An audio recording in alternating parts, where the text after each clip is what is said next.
Mr. President, we hear often in this House of the many good things which come from Argentina, and one of those is the Day of the Unborn Child, which originated in Argentina in 1998 when President Carlos Menem declared the 25th of March as the Day of the Unborn.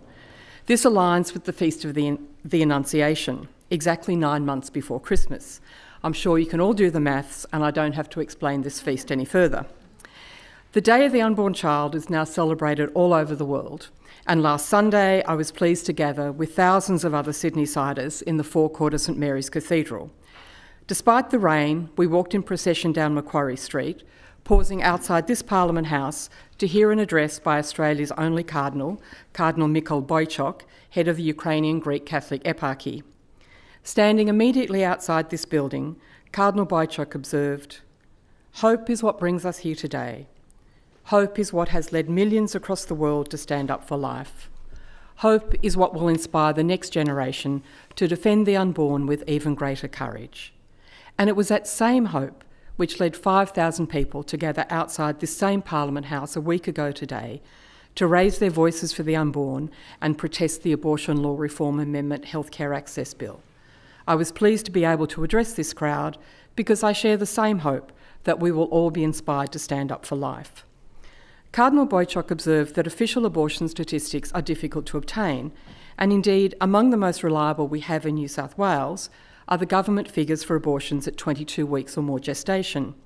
These average about 3 a week and are most commonly performed by a potassium chloride injection into the fetal heart. Potassium chloride is, of course, the same drug used in 10 US states for the death penalty, but always as part of a 3-drug protocol, and only administered following a barbiturate to sedate the prisoner. This sedation is important and kind because it calms the prisoner and provides pain management for the lethal injection which is to follow. Pain is a subjective measure. Unless a person can vocalise, we can never be sure if pain is present. But we know that pain is conveyed by nerves, and so when a neural tube is developed and nerve endings are in place, a person physiologically is able to experience pain, whether they can tell us that or not.